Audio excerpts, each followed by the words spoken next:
Haya,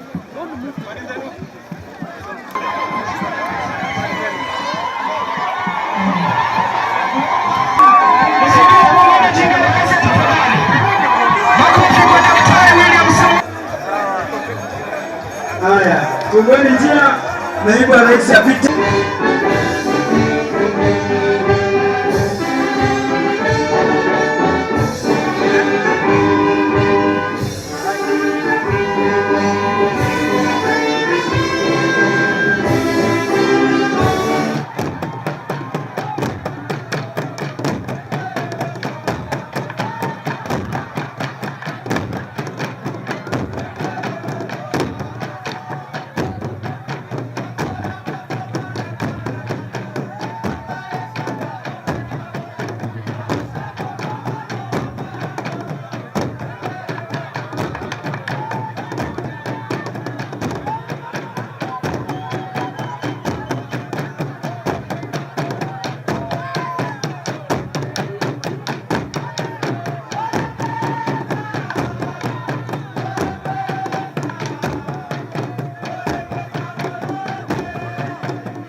Sisi ni watu wako, tuko pamoja na wewe kabisa,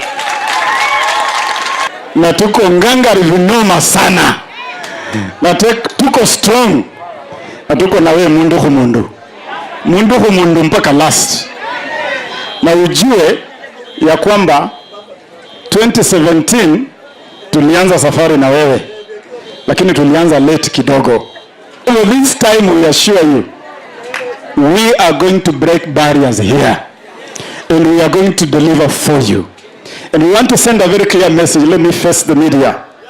When we supported you here, Your Excellency, we supported a team called Uhuruto. Tulisupport team ikiitwa namna gani? Uhuruto.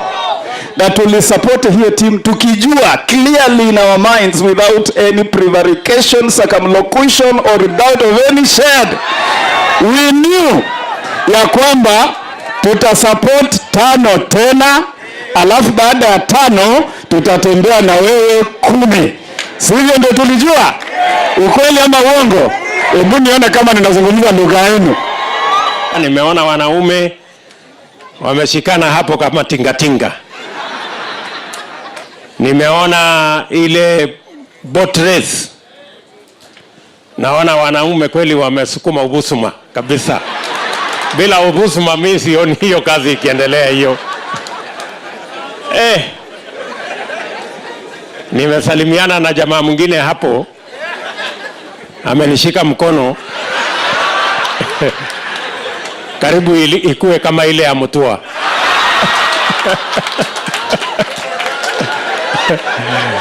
Asa unajua ule jamaa mwingine mulisikia alilalamika juzi.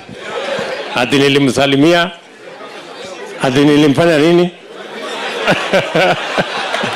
Sasa kama angesalimiana na huyu jamaa amemsukuma pote hapa. Hadi nilimsalimia tu nikamwangalia, hadi akaenda kunistaki kwa polisi. Sijui kama tunaelewana. Hadi nimemsalimia tu hivi. Hadi huyu mtu ameenda akakimbia kunistaki kwa polisi. Kama angesalimiana na ule mtu amekuwa akikoroka boat hapa, si angekimbia Hague. We as East Africans must fast track the reality of the East African Federation so that we can work together, so that we can do business together, so that we can trade, so that we can create prosperity together as East Africans for the benefit of all of us. Hakuna haja ya ugomvi kati yetu na ndugu zetu. Tunataka kutafuta namna ya kuongeza undugu, tufanye biashara, tuendeshe mambo ya uchumi pamoja, na watu wetu watangamane, tukae pamoja. Kazi sasa ni kupanga mambo ya barabara, ni kupanga mambo ya maji, Hiyo ndio kazi ambayo sasa tufanye. Hiyo kazi ya siasa kuna siku itafika. Watu waache kulalamika, mambo bado. Wanalalamika nini mapema? Ama ni aje? Watulize boli, my friends, mambo bado. Tulize boli. Kuacha kwanza tujenge barabara, tuunganishe stima, tuweke maji hapa Port Victoria, tufanye mambo ya technical training, hawa vijana wapate ajira, alafu tukutane kule mbele.